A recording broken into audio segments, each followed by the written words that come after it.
Rejoignez les chroniques de Reddit et plongez dans d'autres récits, mais d'abord, écoutez celui-ci. Ses amis lui ont organisé un voyage d'enterrement de vie de jeune fille. Elle est revenue en demandant une pause.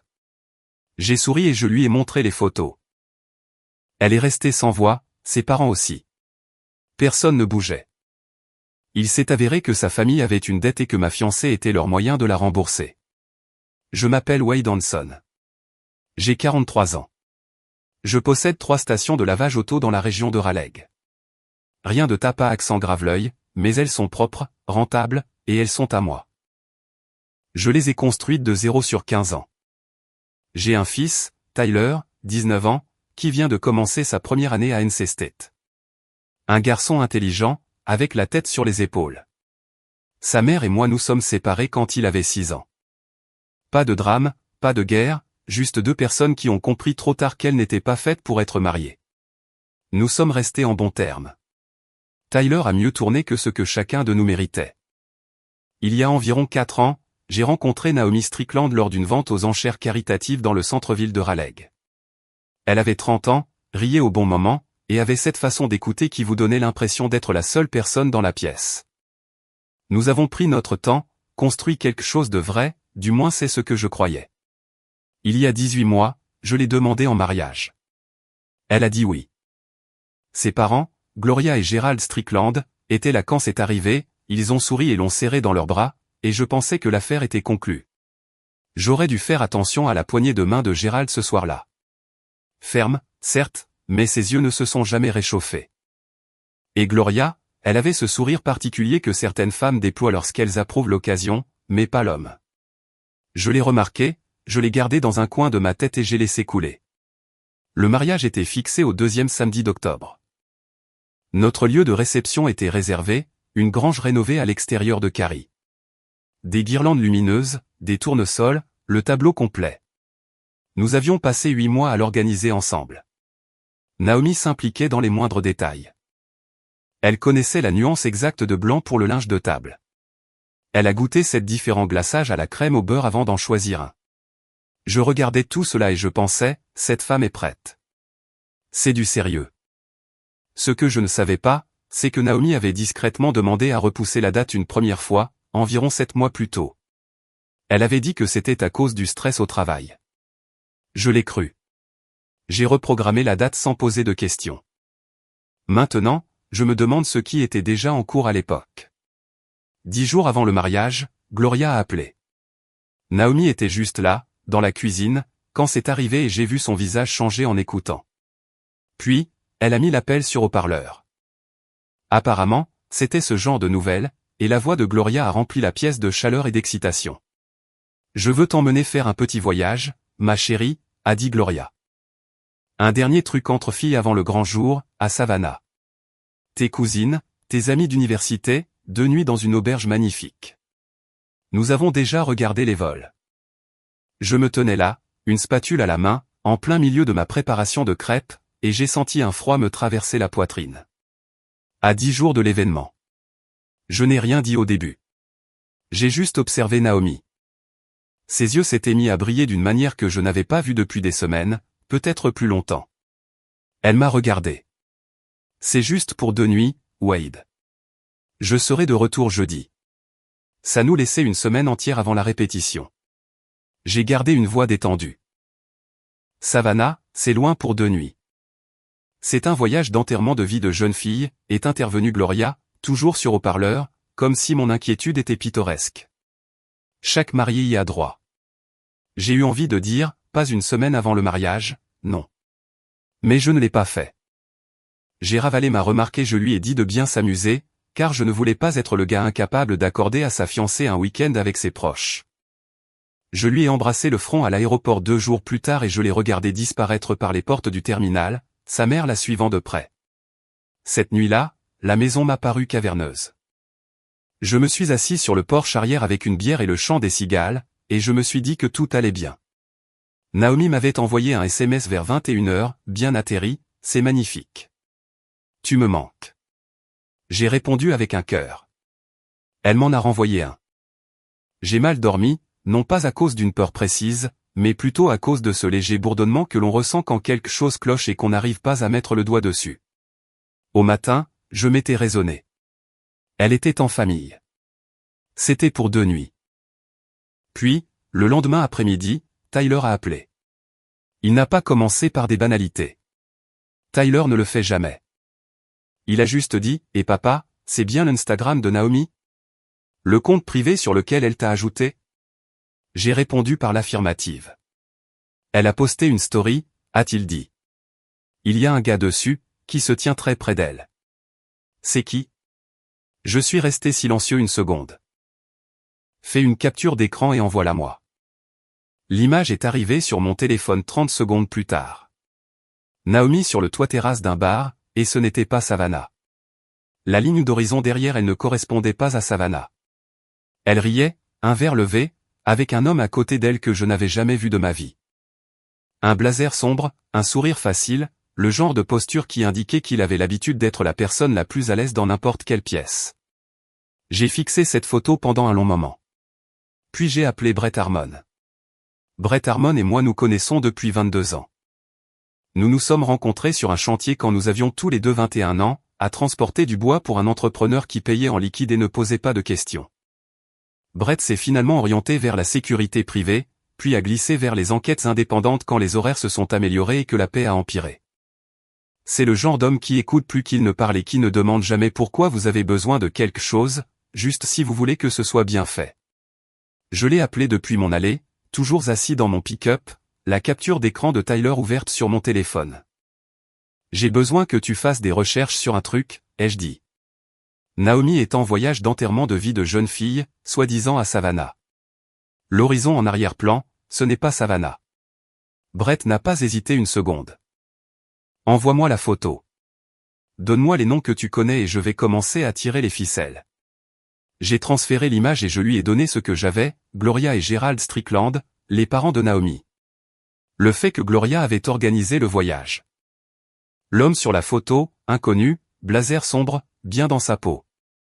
J'aurai quelque chose pour toi d'ici demain soir, a dit Brett. Ne fais pas de vagues d'ici là. Je n'en fais jamais, lui ai-je répondu. Je suis rentré et j'ai préparé un dîner que je n'ai pas mangé. La maison baignait dans ce silence particulier qui n'apparaît que lorsque quelqu'un qui est habituellement là s'en va. J'ai fait la vaisselle, me suis assis sur le canapé et j'ai rouvert l'Instagram de Naomi. La story avait déjà disparu. La fenêtre des 24 heures s'était refermée, mais je l'avais vue. Tyler l'avait vue. Et maintenant, Brett était sur le coup. Vers 22 heures ce soir-là, Naomi m'a envoyé un SMS, je m'amuse tellement. Tout le monde te passe le bonjour. Tu me manques, bébé. J'ai tapé en retour, tu me manques aussi. Dors bien. Je n'ai pas dormi du tout. Le lendemain matin, j'ai pris le volant pour aller vérifier le site de Garner, l'une de mes 3 stations de lavage, la plus fréquentée. Debout là-bas, à regarder l'équipement faire son cycle, à écouter le bourdonnement des brosses, j'ai fait ce que je fais toujours quand quelque chose me ronge. J'ai continué à travailler avec mes mains et j'ai gardé la bouche fermée. 2 de mes chefs d'équipe m'ont signalé un problème de pression dans la baie 3. Je m'en suis occupé. La normalité est un masque utile. Brett a appelé à 18h47 ce soir-là. Son nom est Colton Lann, a-t-il dit. Quel est son nom, ai-je demandé. Colton Lann, 36 ans. Son père est Raymond Lann, il dirige Lann Capital depuis Charlotte. Immobilier commercial, capital investissement, la totale. Le fils a des parts dans plusieurs entreprises, la plupart financées par papa, mais il présente bien. Il conduit les bonnes voitures. Porte la bonne montre. Je me suis appuyé contre le comptoir de la cuisine et je n'ai rien dit. Brett a continué. Ils ne sont pas à Savannah, Wade. Ils sont à Charleston. Une auberge de luxe sur la batterie. J'ai déjà la confirmation que Colton Lann s'est enregistré il y a 2 jours, dans le même établissement, aux mêmes dates que Naomi et ses parents. Ses parents sont là-bas aussi, ai-je dit. Ce n'était pas vraiment une question. Gloria et Gerald se sont enregistrés le matin même de l'arrivée de Naomi. Ils sont tous sous le même toit. Il a fait une pause. Il y a autre chose. J'ai creusé un peu du côté des finances de la famille Strickland. Gérald a un prêt commercial qu'il n'a pas remboursé depuis 4 ans, contracté auprès d'une société de crédit privé. La société remonte à l'Anne Capital. La cuisine est devenue très silencieuse autour de moi. Combien, ai-je demandé. 340 000, a dit Brett. À peu de choses près. J'ai reposé ma tasse de café sur le comptoir lentement, délibérément, comme si un mouvement trop brusque risquait de tout faire voler en éclats. Donc, elle n'est pas en voyage d'enterrement de vie de jeune fille, ai-je dit. Elle est à une rencontre arrangée. Brett a répondu, je ne sais pas ce que Naomi sait de l'aspect financier, mais ses parents savent exactement ce qu'ils font. Je l'ai remercié et je lui ai dit de continuer à surveiller. Il m'a dit qu'il aurait des photos et des documents dans les 24 heures. Je raccrochai et restai debout dans ma cuisine pendant un long moment, sans bouger. Voici ce que je n'ai pas fait. Je n'ai pas appelé Naomi. Je n'ai pas envoyé de SMS à Gloria. Je n'ai pas roulé jusqu'à Charlotte pour frapper à la porte de Raymond Lannes. Je suis resté là, j'ai laissé la nouvelle décanter, et j'ai commencé à réfléchir.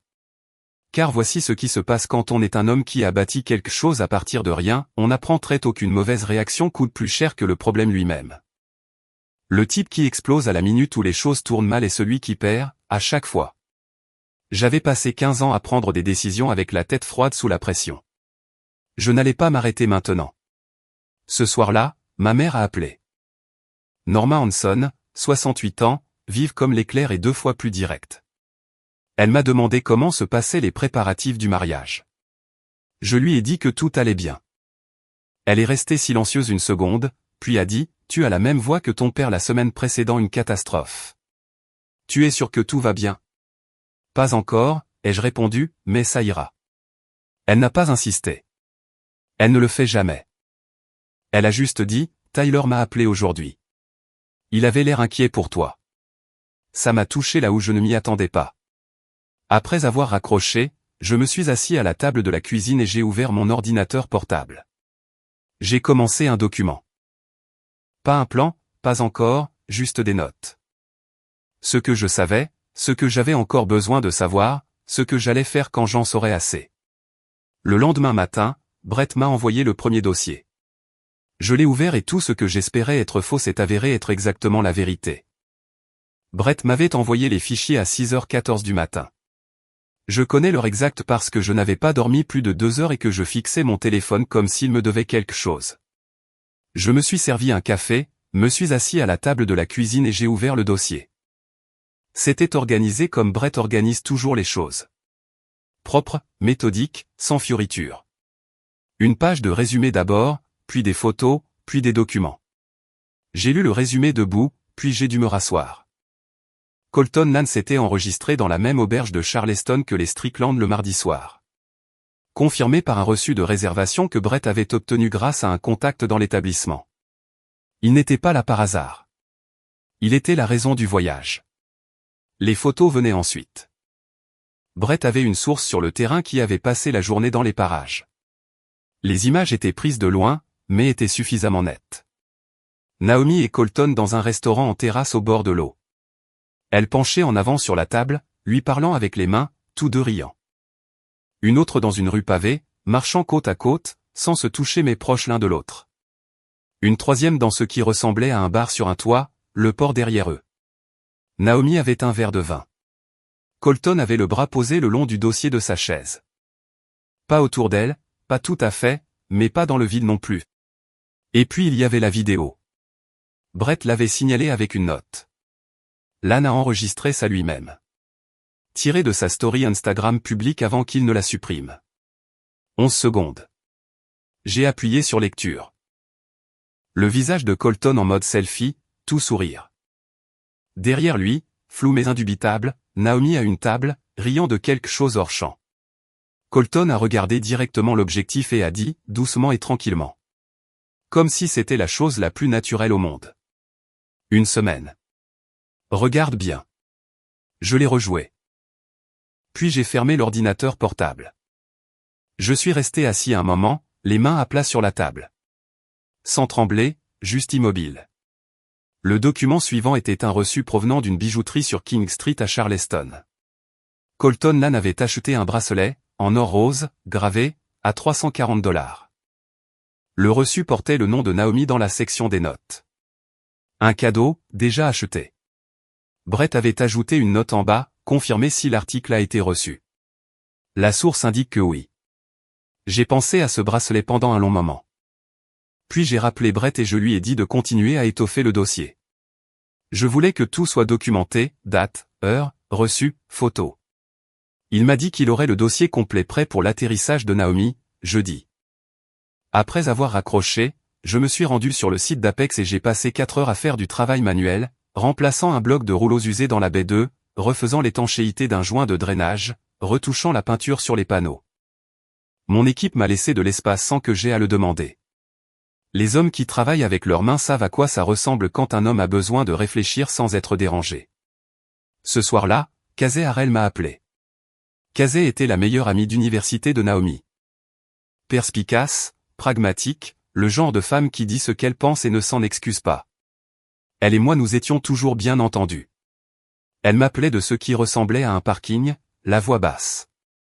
Wade, a-t-elle dit, il faut que je te dise quelque chose et j'ai besoin que tu l'écoutes calmement. Je suis calme, ai-je répondu. Je n'ai pas été invité à ce voyage, a-t-elle déclaré.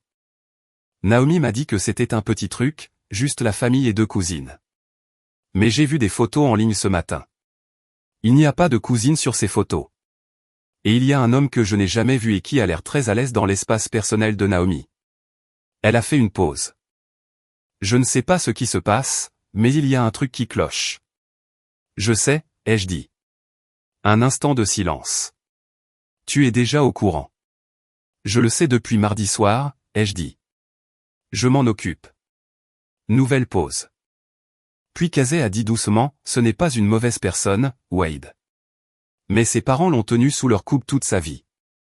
Je ne sais pas quelle est sa part de responsabilité et quelle est la leur. Je comprends, ai-je répondu. Vraiment. Mais pour l'instant, j'ai besoin d'avoir une vue d'ensemble avant de décider ce que j'en pense. Elle a dit qu'elle comprenait. Elle a aussi ajouté qu'elle était disponible si j'avais besoin de quoi que ce soit. Je lui ai dit que je m'en souviendrais. Je suis allé me coucher ce soir-là avec un dossier sur la table et l'esprit assez clair pour savoir à quoi devaient ressembler les 2 prochains jours. Le jeudi est arrivé comme le font souvent les mauvaises journées, calme, d'apparence ordinaire, sans aucun avertissement sur l'étiquette. J'avais passé la journée de mercredi à faire les choses qui permettent à une vie de continuer à tourner. La paix des équipes de lavage auto, un appel avec mon courtier en assurance, une conversation qui n'avait que trop tardé avec mon comptable concernant l'agrandissement du site d'Apex. Des choses normales, des choses utiles. Je les ai toutes faites avec un dossier rangé dans une enveloppe en papier craft sur le siège passager de mon pick-up, comme une pierre que je transportais d'un endroit à un autre. Brett m'avait livré le dossier complet mercredi après-midi. Davantage de photos, des relevés d'hôtel montrant que Gloria et Gérald étaient au même étage que Naomi. La copie d'un reçu pour des soins en couple au spa réservé au nom de Colton Lann, un homme, une femme, le même jour. Naomi avait signé le formulaire de prise en charge. Sa signature, claire comme le jour. J'ai regardé cette signature pendant un long moment.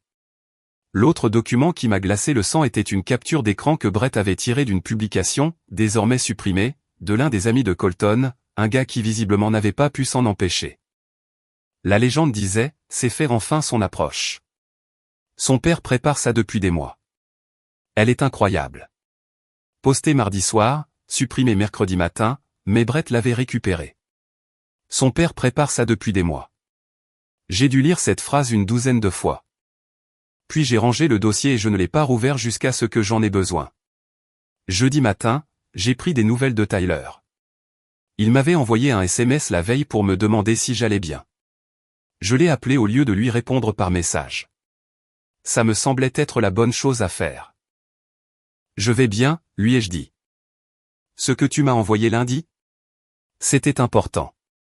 Ne doute pas de ça. Tyler est resté silencieux une seconde. C'est grave? C'est ce que c'est, ai-je répondu. Je gère la situation. Tu as besoin que je rentre à la maison. Reste à la fac, ai-je dit fermement. Fais ta vie. Je t'appellerai quand j'aurai quelque chose à te dire. Il n'a pas insisté. Il a dit, d'accord, papa. Je t'aime. Je lui ai dit la même chose et j'ai raccroché avant qu'il ne puisse entendre dans ma voix ce que je ne voulais pas qu'il entende. Je suis arrivé à l'aéroport avec 40 minutes d'avance. Je me suis garé sur le parking courte durée, je suis entré et j'ai trouvé sa porte sur le tableau d'affichage. Vol en provenance de Charleston via Charlotte. À l'heure. Je me suis tenu près de la sortie des arrivées, les mains dans les poches de ma veste, l'enveloppe Kraft étant restée dans le pick-up. Je ne l'avais pas prise avec moi. Pas encore. Elle a franchi les portes 20 minutes après l'atterrissage, faisant rouler son bagage cabine, ses lunettes de soleil repoussées dans ses cheveux, fatiguée comme seul un voyage peut vous fatiguer. Elle m'a vu et son visage a eu une réaction que je ne lui connaissais pas, un tressaillement, d'une demi-seconde, comme si elle se recalibrait. Puis le sourire est apparu. Elle m'a serré dans ses bras. Je l'ai serré en retour, de façon franche et réelle, car je ne suis pas le genre d'homme à abattre ses cartes avant d'être prêt. Bon voyage, ai-je demandé. Épuisant, a-t-elle dit, mais bien. Savannah est magnifique. Elle a dit Savannah, pas Charleston. J'ai pris son sac et je l'ai accompagnée jusqu'au pick-up. Pendant tout le trajet, elle m'a parlé de l'auberge, de la nourriture, et de ses cousines. J'ai écouté et posé 2 ou 3 questions faciles. Elle a comblé chaque blanc sans que j'aie à la relancer. Elle n'a jamais mentionné Colton Lan, pas une seule fois. Je me suis garé dans l'allée et j'ai coupé le moteur. Avant qu'elle n'ouvre sa portière, j'ai dit, d'une voix calme et posée, « As-tu reçu des cadeaux pendant ton séjour là-bas » Elle s'est tournée pour me regarder. Quelque chose a vacillé dans son regard, juste un instant. « Qu'est-ce que tu veux dire ?»« Des souvenirs, ai-je précisé. Ce genre de choses. »« Juste une bougie » a-t-elle répondu, d'une petite boutique dans la rue principale. J'ai hoché la tête. D'accord. Nous sommes rentrés. Elle a pris une douche, s'est changée, et nous avons dîné à la table de la cuisine comme si de rien n'était. Elle a parlé du plan de table pour le mariage. Je lui ai passé le sel quand elle me l'a demandé. L'enveloppe Kraft est restée sur le comptoir tout ce temps. Elle ne l'a pas remarqué, ou si elle l'a fait, elle n'a posé aucune question. Cette nuit-là, allongée dans le noir, j'ai écouté sa respiration ralentir dans son sommeil et j'ai pensé à un bracelet en or rose avec son nom gravé dessus, posé quelque part dans ses bagages à 2 pièces de là. Demain, ai-je décidé. On parlera demain. Le vendredi matin est arrivé, gris et calme. J'étais debout avant 6 heures, habillé, le café prêt, l'enveloppe Kraft posée sur le comptoir de la cuisine là où je l'avais laissée la veille. Je ne l'avais pas bougé. Je voulais que ce soit la première chose qu'elle voie. Pas comme une menace, mais comme un fait, quelque chose de déjà présent dans la pièce avant même que la conversation ne commence. Naomi est descendue vers 7h30, en peignoir, les cheveux détachés, les yeux encore doux de sommeil. Elle s'est servi un café et s'est adossée au comptoir, face à moi. Nous avons parlé quelques minutes de tout et de rien, de la météo, de la nécessité de changer les panneaux à Apex, de ce qu'on allait manger le soir. Une conversation matinale normale. Le genre qui remplit l'espace sans grande signification. Puis elle a posé sa tasse et m'a regardé avec une expression que je ne lui avais jamais vue. Prudente, préconstruite, comme si elle l'avait répété. Wade, a-t-elle commencé, j'ai réfléchi à nous, au mariage. Je n'ai rien dit. J'ai juste attendu. Je crois qu'on a besoin de prendre du recul, a-t-elle dit. Peut-être ralentir les choses, faire une pause, et s'assurer qu'on est tous les deux vraiment prêts pour ça. Une pause, 6 jours avant notre mariage. Elle l'a dit doucement, comme si le volume rendait la chose plus douce. Je l'ai regardée pendant un long moment. Puis j'ai fait quelque chose auquel elle ne s'attendait clairement pas. J'ai souri. Pas un grand sourire, pas un sourire chaleureux, juste un sourire lent et assuré, qui disait que j'avais déjà 10 longueurs d'avance sur cette conversation depuis 4 jours. D'accord, ai-je dit. J'ai pris l'enveloppe Kraft sur le comptoir et je l'ai posée sur la table devant elle. Et si tu ouvrais ça d'abord ? Elle a regardé l'enveloppe, puis moi. Qu'est-ce que c'est ? Ouvre-la, ai-je répondu. Elle s'est assise lentement et a sorti le dossier. La page de résumé en premier. Elle l'a lu, la mâchoire crispée, les yeux parcourant rapidement le texte. Puis les photos. Naomi au restaurant au bord de l'eau avec Colton, le bar sur le toit, la rue pavée, son bras le long du dossier de sa chaise. Elle a tourné chaque page sans rien dire. Sa respiration a changé, plus courte, plus saccadée, mais elle a continué. Puis elle est tombée sur la capture d'écran de la vidéo. Brett en avait imprimé une image fixe, avec l'horodatage et la légende de Colton transcrite en dessous. Une semaine. Regarde bien. Elle a posé la page à plat sur la table. Elle était sans voix. Elle est restée assise là, à fixer l'image de Colton Lann souriant à sa propre caméra avec elle floutée en arrière-plan, et elle n'avait absolument rien à dire. C'est à ce moment-là que la porte d'entrée s'est ouverte. Gloria est entrée la première, guirette et radieuse, un sac fourre-tout au bras et un classeur de plans de table sous l'autre. Gérald la suivait de 2 pas, le téléphone déjà à la main, levant à peine les yeux. Ils ont traversé le couloir d'entrée comme si la maison leur appartenait, comme ils le faisaient toujours. « Bonjour vous deux », a lancé Gloria en entrant dans la cuisine. Puis elle s'est arrêtée. Elle a vu Naomi à table, pâle et raide. Elle a vu les photos étalées devant elle. Elle m'a vu, debout contre le comptoir avec mon café et mon expression qui ne posait aucune question. Gérald est entré derrière elle et s'est arrêté aussi. Personne n'a bougé.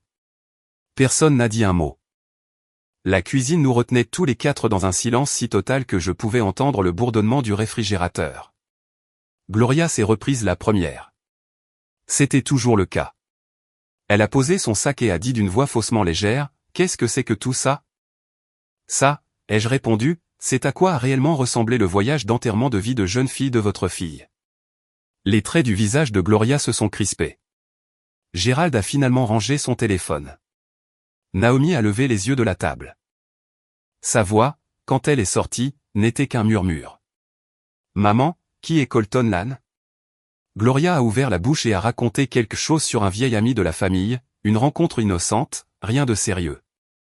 Je l'ai laissé terminer, puis j'ai tendu le bras au-dessus de la table et j'ai sorti le résumé financier que Brett avait inclus. Le prêt impayé de Gérald, 340 000 $. L'entité prêteuse remontait à la société holding de Raymond Lann. Je l'ai fait glisser vers Gérald. Il l'a regardé.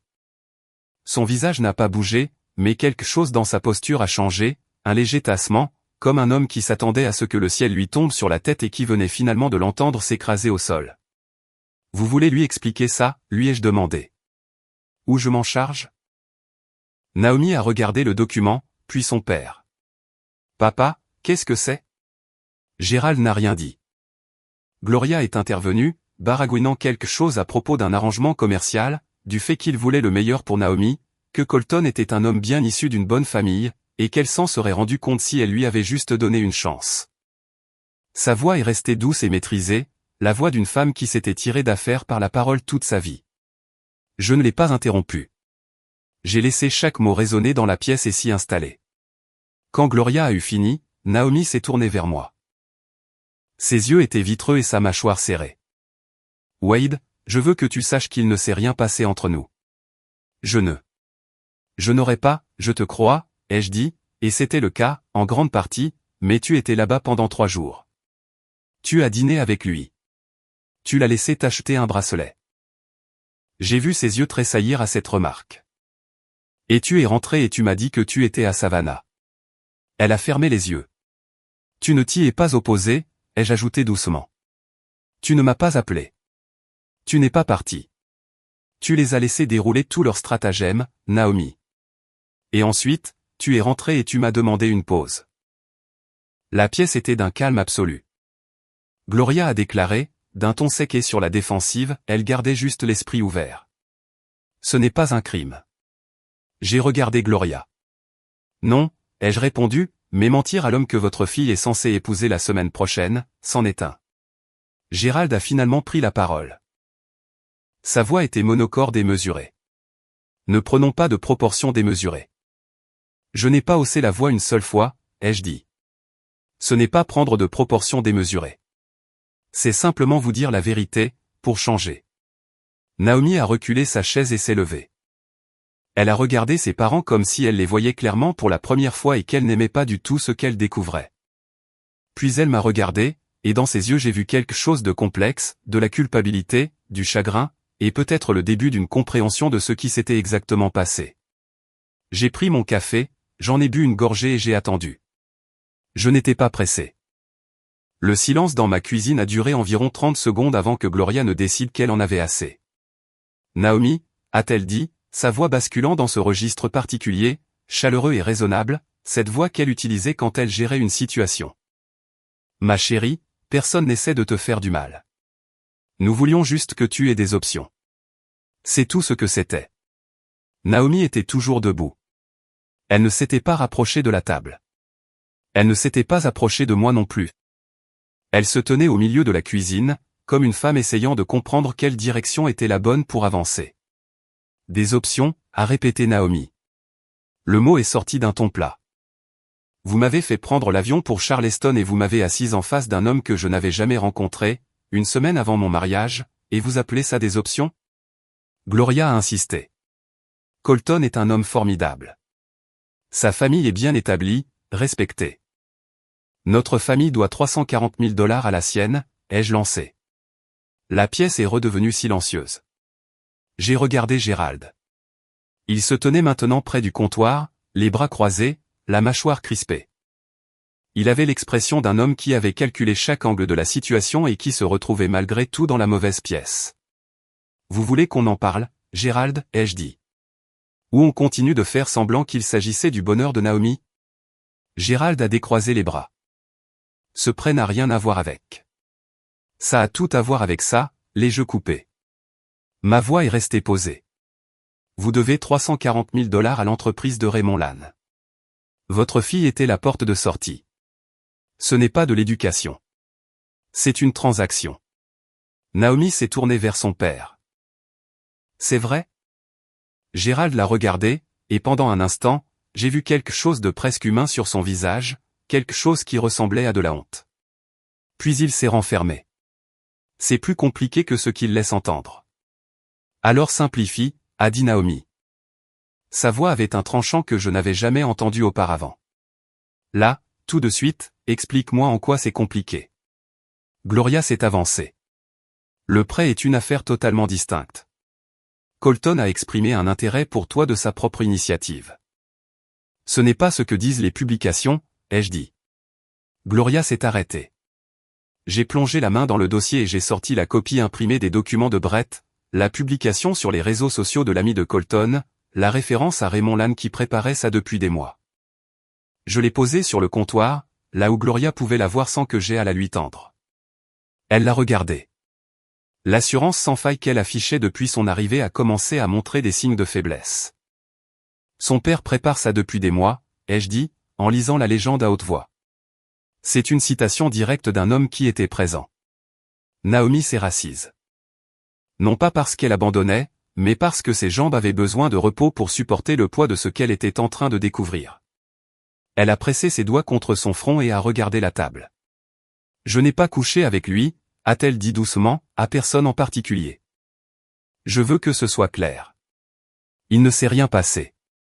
Je ne t'accuse pas de ça, ai-je répondu. Mais tu m'accuses bien de quelque chose, a-t-elle dit en levant les yeux. Je dis que tu savais que quelque chose clochait et que tu ne m'as pas appelé, ai-je dit. Tu es revenu et tu as menti sur l'endroit où tu étais, et ensuite tu m'as demandé une pause. C'est ce que je dis. Ses yeux se sont embués. Elle a cligné des yeux pour retenir ses larmes. Je n'étais pas au courant pour le prêt. Je ne savais rien de cet arrangement. Je pensais que c'était juste.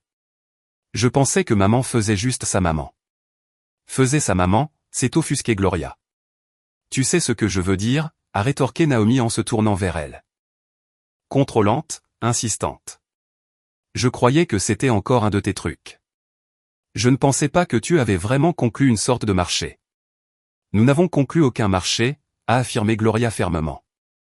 Alors pourquoi la société holding de Raymond Lannes détient-elle la signature de Gérald sur un accord de prêt, ai-je demandé. Gloria n'a eu aucune réponse à cela. Gérald a changé d'appui. Nous gérons le prêt séparément. C'est entre nous et les Lannes. Ça a cessé d'être entre vous et les Lannes à la seconde où vous avez mis Naomi dans un avion pour Charleston, ai-je répondu. La pièce est restée figée un instant sur ces mots. Puis le nom de Cazet a clignoté sur l'écran de mon téléphone. Elle m'envoyait un SMS, elle n'appelait pas. J'y ai jeté un coup d'œil sans le prendre en main. Elle avait envoyé une ligne. Elle a bien le bracelet. Je l'ai vu dans son sac hier soir quand elle est rentrée. En or rose, gravé. J'ai posé le téléphone face contre table. Il y a un bracelet, ai-je dit à Naomi. En or rose, gravé. Colton te l'a acheté dans une boutique sur King Street. Tu l'as ramené à la maison. Le visage de Naomi a exprimé plusieurs émotions en même temps. J'allais le rendre, s'est-elle justifiée. Je ne l'avais pas demandé. Il me l'a offert au dîner, et je ne savais pas comment. Tu l'as gardé, ai-je coupé, ce n'est pas une cruauté, juste un fait. Elle n'a pas répondu à ça. Gloria a essayé une fois de plus. Wade, tu prends un seul élément de tout ça et tu montes un dossier. J'ai tout le dossier, Gloria, ai-je dit en tapotant l'enveloppe sur la table. Des photos, des relevés financiers, une vidéo que Colton a tournée lui-même, un reçu avec le nom de Naomi dessus. Tout est là-dedans. Je monte le dossier depuis mardi soir, parce que c'est ce que fait un homme quand il sent que quelque chose cloche. J'ai regardé autour de moi dans la cuisine pour les observer tous les trois. Gloria, avec son classeur de plans de table toujours posé sur le comptoir comme l'accessoire d'une pièce de théâtre déjà terminée, Gérald, tendu, silencieux et calculateur, Naomi, assise, les mains plaquées à plat sur la table comme si elle avait besoin de sentir quelque chose de solide. Voici où j'en suis, ai-je dit. Je ne crie pas. Je ne casse rien. Je suis juste un homme qui veut que la vérité éclate au grand jour avant de faire un pas de plus dans n'importe quelle direction. J'ai regardé Naomi en particulier. Je ne sais pas encore quelle est cette direction, mais j'ai fini d'avancer dans le noir. Personne n'a contesté cela. Gloria et Gérald sont partis 1 heure après la confrontation dans la cuisine, et sans aucune grâce. Gloria a essayé 2 fois de plus de recadrer le voyage à Charleston comme un acte d'inquiétude maternelle, et les 2 fois je l'ai laissé finir avant de dire quelque chose de court et précis auquel elle n'avait aucune réponse. Gérald a à peine décroché un mot après la révélation sur le prêt. Il m'a serré la main à la porte par pur réflexe, et je la lui ai serrée aussi parce qu'il ne servait à rien de rendre la situation encore plus mesquine qu'elle ne l'était déjà. Naomi est restée. Elle s'est assise à la table de la cuisine pendant un long moment après leur départ, et nous avons parlé. Sans nous disputer, juste parler. Elle m'a avoué avoir senti que quelque chose n'allait pas dès le premier soir à Charleston, que Colton avait été trop facile, trop disponible, trop commode. Elle m'a dit qu'elle n'avait pas compris dans quoi elle s'embarquait avant d'y être déjà plongée. Et qu'à ce stade, partir lui avait semblé compliqué d'une façon qu'elle ne parvenait pas à exprimer clairement. Je l'ai écoutée. J'ai posé quelques questions. Je n'ai pas comblé chaque silence par des mots rassurants, car elle n'avait pas besoin que je gère ses émotions. Elle avait besoin d'être honnête, et elle l'était, et ça valait quelque chose. Ce qu'elle a dit et qui m'a marqué, c'est ceci: j'ai passé toute ma vie à faire davantage confiance à leur instinct qu'au mien, et je ne m'en rendais même pas compte, jusqu'à ce que je sois assise à un dîner avec un homme que ma mère avait choisi, en me disant que ça ne me semblait pas juste. Mais que peut-être qu'il voyait quelque chose qui m'échappait. Je lui ai dit que je comprenais ça. Je lui ai aussi dit que ça n'effaçait pas cette semaine. Elle est montée dans sa chambre vers midi. Je suis allé à la station de lavage, j'ai fait le point avec mon chef d'équipe, et j'ai passé 1 heure à faire de la paperasse dans un petit bureau que nous avons derrière la salle des machines. Puis j'ai appelé Brett. J'ai besoin d'une dernière chose, lui ai-je dit. Le lieu de réception de notre mariage. Je dois savoir si le contrat comporte des clauses que je peux utiliser au cas où je devrais modifier la réservation. Brett a ri doucement. Celle-là, elle est nouvelle. J'ai déjà versé un acompte. Je ne vais pas laisser tomber sans regarder les petits caractères. Brett a dit qu'il jetterait un œil. Il a rappelé ce soir-là avec de bonnes nouvelles. Le lieu avait une clause autorisant la modification de la date ou la conversion en une réservation pour un événement privé dans les 30 jours suivant la date initiale, à condition que le montant total de la réservation reste le même. J'avais versé $18 000 d'acompte. Cette clause signifiait que je pouvais réutiliser la réservation sans perdre un seul dollar. J'ai passé un coup de fil à la coordinatrice de l'établissement. Amicale, professionnelle. Je lui ai dit que je devais transformer la réservation d'octobre en un dîner privé, même date, même espace, format différent. Elle a confirmé que c'était possible et a dit qu'elle enverrait les nouveaux documents d'ici le lendemain matin. Puis j'ai commencé à passer des appels. Pas à la liste des invités du mariage, mais aux personnes qui comptaient vraiment. Mon équipe, mes cousins, une poignée d'amis qui me soutenaient bien avant que Naomi n'entre dans ma vie. Tyler, qui a fait le trajet depuis Raleigh sans que j'aie à le lui demander 2 fois. Brett, évidemment. Casey, qui m'a dit qu'elle n'attendait qu'une bonne raison pour venir. Je leur ai dit à chacun, samedi soir, au même endroit, soyez là à 19h. J'ai quelque chose à montrer à tout le monde. Le dernier appel que j'ai passé fut pour Raymond Lannes. Je ne l'avais pas prévu.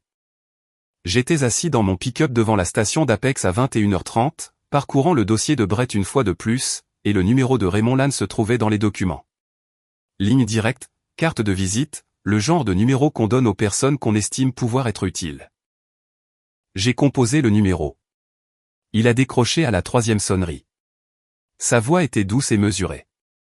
Un homme qui avait pris beaucoup d'appels et qui en avait géré la plupart avec tact. Monsieur Hansen, a-t-il dit, ce qui signifiait qu'il avait déjà été briefé. Je me demandais quand vous appelleriez. Alors vous savez pourquoi j'appelle, ai-je répondu. Je m'en doute, a-t-il dit. Je veux que vous sachiez que mon implication dans cette situation s'est limitée à « je vais vous arrêter tout de suite », ai-je dit. Je ne suis pas intéressé par votre version du mot limité. Je vous appelle pour vous informer que tout ce que votre fils a fait, et tout ce à quoi les Strickland ont participé, est documenté. Photos, reçus, relevés financiers, une vidéo que votre fils a tournée lui-même. J'ai fait une pause. Je n'appelle pas d'avocat. Je n'appelle pas la presse. Je m'assure juste que vous comprenez bien que j'ai tout en main. Un long silence. Alors, qu'est-ce que vous voulez, monsieur Hansen? Rien de vous, ai-je répondu. C'est justement ça. Je veux que vous sachiez que ça n'a pas marché, que je sais exactement de quoi il retournait, et que le prochain coup m'appartient. J'ai raccroché avant qu'il ne puisse répondre. Je suis resté assis sur le parking quelques minutes après ça, à écouter les bruits de la nuit, le bourdonnement lointain de la circulation sur l'autoroute, le cliquetis du moteur qui refroidissait. Puis je suis rentré chez moi, j'ai mangé un sandwich debout au comptoir, et je suis allé me coucher. Pour la première fois de la semaine, j'ai dormi 8 heures d'affilée. Le samedi est arrivé, clair et frais, le genre de soirée d'octobre qui donne l'impression que la Caroline du Nord a été conçue pour les événements en plein air. Le lieu était le même que d'habitude, une grange rénovée, de hauts plafonds, des guirlandes lumineuses, et la vue sur la lisière des arbres à travers les grandes fenêtres à l'arrière. J'avais passé 15 minutes cet après-midi-là à parcourir l'espace avec la coordinatrice, pour confirmer l'installation. Des tables rondes au lieu de rangées, un écran et un projecteur à l'avant, mon ordinateur portable branché et testé. Vers 18h50, la salle commençait à se remplir. Brett est entré le premier et s'est assis vers le fond sans que j'aie à le lui demander. Casey est arrivé ensuite, a trouvé une place vers le centre, et m'a fait un signe de tête qui signifiait qu'elle était prête pour tout ce qui allait se passer. Tyler est arrivé depuis son université. Il est entré, m'a serré la main, et a pris place au premier rang avec l'assurance tranquille d'un jeune de 19 ans qui en comprenait bien plus que ce qu'il aurait dû. Ma mère, Norma, est arrivée à 19h pile dans son beau manteau. Elle m'a serré dans ses bras une fois, fermement, n'a rien dit et s'est assise. Puis sont arrivés Gloria et Gérald, exactement comme je l'avais prévu. Gloria avec ses perles, Gérald dans son blazer, tous deux balayant la pièce du regard avec le calme étudié de ceux qui ont appris depuis longtemps comment entrer dans une pièce et se l'approprier. Ils ont trouvé des places vers le milieu. Naomi est entrée derrière eux. Elle m'a vu à l'avant et a soutenu mon regard un instant, cherchant à comprendre, incertaine. Je lui ai fait un léger signe de tête. Elle s'est assise. Colton Lannes est entré 3 minutes plus tard. Je l'avais invité personnellement. Un seul SMS, 4 mots, samedi, 19h, sois là. Il avait répondu avec un pouce en l'air, car c'était le genre d'homme qu'il était. Il est entré avec cette aisance décontractée typique de la côte, a balayé la pièce du regard, a repéré Naomi et lui a souri. Elle ne lui a pas rendu son sourire. Il a trouvé une chaise près du mur latéral. Environ 22 personnes au total. La famille, les amis proches, les personnes dont les opinions façonnaient les sphères dans lesquelles j'évoluais. Je me suis avancé vers l'avant à 19h15. Merci d'être venu, ai-je dit. Ma voix était posée. Je sais que l'invitation a été lancée à la dernière minute. J'apprécie votre présence. J'ai regardé autour de moi. Tyler au premier rang, Brett au fond, Casey au milieu, ma mère avec les mains croisées sur ses genoux. La plupart d'entre vous savent que Naomi et moi étions censés nous marier ici la semaine prochaine. Je veux vous expliquer pourquoi cela n'arrivera pas, et je veux l'expliquer une seule fois devant les personnes qui comptent. Afin qu'aucune version de cette histoire ne soit racontée sans que les faits ne soient établis. J'ai cliqué sur l'ordinateur portable. La première diapositive, une carte montrant Raleigh, l'itinéraire de vol, et Charleston. La deuxième, la confirmation d'hôtel montrant que Gerald et Gloria Strickland s'étaient enregistrés dans la même auberge que Naomi, le même jour que Colton Lann. Des murmures ont parcouru la pièce. La troisième diapositive, le résumé financier. Le prêt de Gerald, le lien avec Lann Capital, 340 000 $. J'ai entendu Gloria bouger sur sa chaise. Diapositive 4, les photographies. Naomi et Colton au restaurant au bord de l'eau, au bar sur le toit, dans la rue pavée.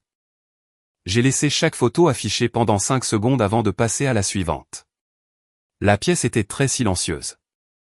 Puis j'ai lancé la vidéo. 11 secondes. Le visage de Colton, détendu et sûr de lui. 1 semaine. Regarde bien. Et Naomi, floue derrière lui, en train de rire. J'ai entendu Tyler expirer lentement au premier rang. J'ai laissé la vidéo se jouer 2 fois. Puis je l'ai fermée. Ça, c'est Colton Lann, ai-je dit, en me tournant pour le regarder directement, en train de se filmer lors d'un dîner organisé par les parents de Naomi avec une femme qu'il savait fiancée, parce que l'entreprise de son père devait récupérer 340 000 $ de la part de notre famille. J'ai fait une pause. Et il a trouvé ça suffisamment amusant pour le filmer.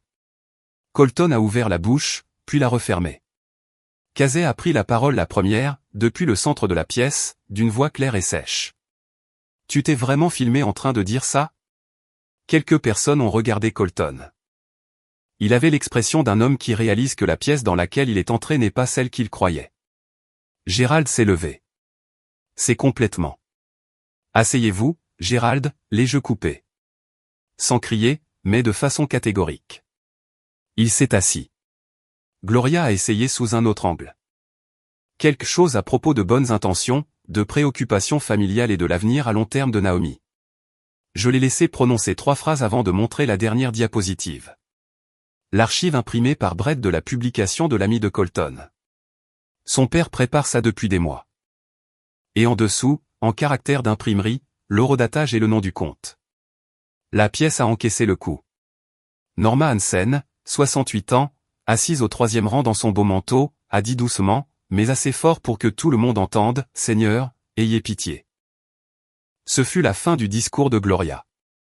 J'ai fermé l'ordinateur portable. Je ne suis pas ici pour faire un scandale, ai-je dit. Le scandale a eu lieu à Charleston. Je suis ici pour que tous ceux présents dans cette pièce aient les mêmes informations que moi, et pour que, quelle que soit la version de cette histoire qui sera racontée après ce soir, elle le soit avec les faits déjà exposés. J'ai regardé Naomi. Elle était assise, les mains sur les genoux, regardant le sol, le visage impassible et pâle. J'ai regardé Colton. Il attrapait déjà sa veste. « Tu peux partir », lui ai-je dit directement. « Tu n'as jamais vraiment fait partie de tout ça. » Il est parti. Aucune contestation, pas de dernière pique, juste un homme qui avait mal calculé son coup passant la porte. La pièce a retenu tout le reste. Le lendemain matin de la soirée à la grange m'a semblé être le premier matin tranquille que je passais depuis 2 semaines. Je me suis réveillé avant le lever du soleil, j'ai fait du café, je me suis assis sur le porche arrière, et j'ai laissé l'air d'octobre faire ce qu'il fait de mieux, éclaircir les idées. La salle s'était vidée progressivement la veille au soir. Colton était parti le premier, et personne n'avait considéré son départ comme une perte. Gloria avait essayé de prendre Naomi à part près de la porte, mais Naomi s'était éloignée et était partie avec Casey à la place. Gerald était parti sans m'adresser la parole.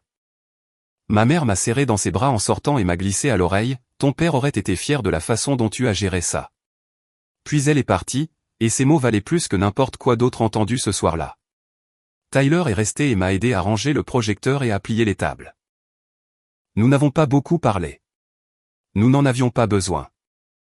Il a repris la route pour Raleigh vers minuit et m'a envoyé un message à son arrivée. Je me suis endormi 1 heure plus tard.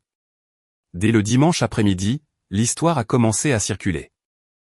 Je ne sais pas qui a filmé une partie de la soirée à la grange, probablement quelqu'un avec son téléphone, probablement sans mauvaise intention, mais un extrait a fait surface sur les réseaux sociaux. 30 secondes de la vidéo de Colton diffusée sur l'écran du projecteur. Sa voix, claire comme de l'eau de roche, une semaine. Regarde bien. La vidéo a circulé vite. Dès le lundi matin, elle avait accumulé assez de vues pour que 2 blogs d'actualité locale de Raleigh la reprennent sans citer de nom, la présentant comme un fait divers sur l'ingérence des familles dans les relations amoureuses. Brett m'a envoyé un lien par SMS et a ajouté « Ce n'est pas toi qui as posté ça ». J'ai confirmé que ce n'était pas moi. Il a dit « Ça n'a plus d'importance maintenant ». C'est sorti. Ça a eu de l'importance pour l'entreprise d'organisation d'événements de Gloria. Elle dirigeait une structure de taille moyenne. Événements d'entreprise, soirées privées, quelques mariages de temps en temps. Dès le mardi, elle avait enregistré 3 annulations et une série d'avis à 1 étoile sur sa page professionnelle, évoquant des doutes sur sa moralité. Le nom de Gérald a été mentionné dans un groupe de capital investissement dont il faisait partie. J'ai appris par une connaissance commune qu'il y avait des discussions officieuses concernant son maintien au sein du groupe. Rien de public pour le moment. Rien que je n'ai causé directement. Colton a disparu des radars. Ses comptes sur les réseaux sociaux, ceux que Brett surveillait, sont passés en privé dans les 48 heures suivant la soirée à la grange. Le bureau de Raymond Lannes n'a retourné aucun de mes appels. Le mercredi, Gloria m'a appelé.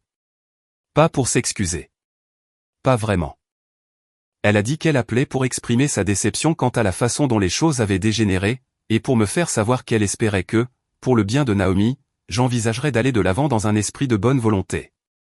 Je lui ai répondu que la bonne volonté était quelque chose que l'on construisait avant le problème, et non une monnaie d'échange que l'on proposait après. Elle a raccroché. Naomi m'a appelé le jeudi. Nous avons parlé pendant près d'1 heure. Une conversation honnête. Inconfortable. Le genre de discussion qu'on ne peut pas écourter. Elle m'a dit qu'elle avait passé la semaine à faire le tri entre ce qu'elle ressentait vraiment et ce que ses parents l'avaient habituée à ressentir, et qu'elle découvrait qu'il s'agissait de 2 inventaires très différents. Elle a précisé qu'elle n'attendait rien de moi pour le moment. Elle voulait juste que je sache qu'elle faisait ce travail sur elle-même. J'ai apprécié sa démarche. Et je le lui ai dit. Ensuite, Gloria a envoyé une lettre recommandée par l'intermédiaire d'un avocat, menaçant de porter plainte pour diffamation suite à la présentation dans la grange. Je l'ai transmise à ma propre avocate, une femme solide nommée Patricia Hill, qui gérait les litiges contractuels de mes stations de lavage depuis 8 ans. Elle m'a rappelé dans les 20 minutes. Ils n'ont rien du tout, a dit Patricia. Tout ce que vous avez présenté relevait de faits documentés. Aucune exagération. Aucune invention. Cette lettre est un coup de pression. Je vais leur répondre et l'affaire sera close. L'affaire a été close en 4 jours. L'acompte de $18 000 pour la salle, je l'avais déjà converti pour un événement privé, donc légalement, la somme était dépensée et réglée. Mais Patricia a trouvé un moyen de pression dans le contrat de mariage initial avec le traiteur, qui comportait une clause de défaillance de service liée à un fournisseur que les Strickland avaient personnellement présenté et recommandé. Nous avons récupéré $14 200 en 2 semaines. Pas la totalité, mais assez. Brett est passé à la station de Garner le vendredi après-midi. Nous sommes restés sur le parking à boire du café dans des gobelets en carton, tout en regardant la circulation de l'après-midi défiler dans les baies de lavage. « Ça va ?» a-t-il demandé. « J'y viens » ai-je répondu. Il a hoché la tête. Pour ce que ça vaut, la façon dont tu as géré ça, pas d'éclat de voix, pas de menaces, pas d'avocat jusqu'à ce qu'il rende ça nécessaire. Ce n'est pas rien. C'est juste comme ça que ça devait être fait, ai-je dit. Peut-être, a répondu Brett, mais tout le monde ne s'y prend pas de cette façon. J'ai fini mon café et je suis retourné à l'intérieur pour régler un problème de calibrage de la pression dans la baie. Un travail normal. Un travail utile. Le genre de travail qui vous rappelle qui vous êtes quand tout le reste essaie de vous redéfinir. 3 mois ont passé. Le site de Garner a enregistré son meilleur trimestre depuis que je l'avais ouvert. J'ai embauché un nouveau chef d'équipe pour la station d'Apex, un jeune de 26 ans nommé Nolan, qui s'est avéré être l'une des recrues les plus brillantes que j'avais faites depuis des années. La vie a repris son cours, comme c'est le cas quand on arrête d'attendre une version de celle-ci qui n'arrivera jamais. Naomi et moi ne nous sommes pas remis ensemble. C'est la réponse la plus honnête. Nous nous sommes encore parlé quelques fois au cours de ces mois. Des conversations prudentes et respectueuses dont nous avions tous les deux besoin. Elle avait commencé à consulter un thérapeute, disait-elle, pour se défaire des schémas que ses parents lui avaient inculqués pendant des décennies. Je lui ai dit que c'était la bonne décision. Et je le pensais vraiment. Gloria et Gerald Strickland se sont retirés de ma vie comme le fait une tempête. Bruyamment au début, puis plus calmement, puis ils ne sont devenus qu'un résidu que l'on vérifie de temps en temps, et que l'on trouve de moins en moins présent à chaque fois. L'implication de Gerald dans son groupe d'investissement s'est terminée discrètement. L'entreprise de Gloria s'est partiellement redressée, assez pour continuer à tourner, ce qui était probablement le dénouement que tout le monde méritait. Raymond Lann n'a plus jamais appelé. Colton Lann n'a jamais refait surface dans mon orbite. Ce chapitre était clos. Casey m'envoyait des SMS de temps en temps. Des nouvelles. Rien de lourd. Juste ces petits coucous que font les gens bien quand ils veulent prendre des nouvelles sans en faire tout un plat. J'ai apprécié chacun d'entre eux. La chose qui m'a le plus marqué ne s'est pas produite dans la grange, ni dans ma cuisine, ni dans aucun de ces moments dramatiques. C'est arrivé un dimanche de décembre, quand Tyler est descendu de Raleigh sans raison particulière. Il s'est pointé à midi avec un sac de courses et a préparé une grande marmite de chili pendant que je regardais le football américain dans la pièce d'à côté. Nous avons mangé à la table de la cuisine et discuté de ses cours, de sa colocation et des chances de NC State d'atteindre un bowl. Après le dîner, il m'a tendu son téléphone. Sur l'écran, il y avait un document, un devoir d'écriture pour l'université, 1200 mots intitulé « L'homme que je m'efforce de devenir ». Il l'avait écrit sur moi. Pas sur mon entreprise, ni sur mes décisions, ni sur la grange. Sur la façon dont j'avais traversé ce mois d'octobre. La façon dont j'étais resté stable alors que la stabilité était la chose la plus difficile à maintenir. Son professeur avait écrit dans la marge, une maturité rare chez le sujet comme chez l'auteur. Je l'ai lu 2 fois. Puis je lui ai rendu le téléphone. Tu n'étais pas obligé de faire ça, ai-je dit. Tyler a haussé les épaules. Le prof a dit, écrivez sur quelqu'un qui vaut la peine qu'on écrive sur lui. Le choix n'a pas été difficile. J'ai regardé mon fils, 19 ans, en première année de fac, déjà plus ancré dans la réalité que je ne l'étais à 25 ans, et j'ai pensé à tout ce que cet automne avait coûté et à tout ce qu'il avait clarifié. J'ai pris mon café. Tu restes ce soir? Si ça te va, a-t-il répondu. C'est plus que d'accord, ai-je dit. Dehors, le froid de décembre s'était abattu sur Raleigh comme à son habitude. Silencieusement. Complètement. Transformant tout en un gris propre et honnête. À l'intérieur, la marmite de chili était encore chaude sur la cuisinière et mon fils était assis en face de moi, à table. Et j'ai compris, de la façon la plus simple qui soit, que j'avais construit quelque chose de vrai. Il s'est juste avéré que la partie la plus importante de tout ça n'était pas la famille dans laquelle j'avais failli entrer par alliance.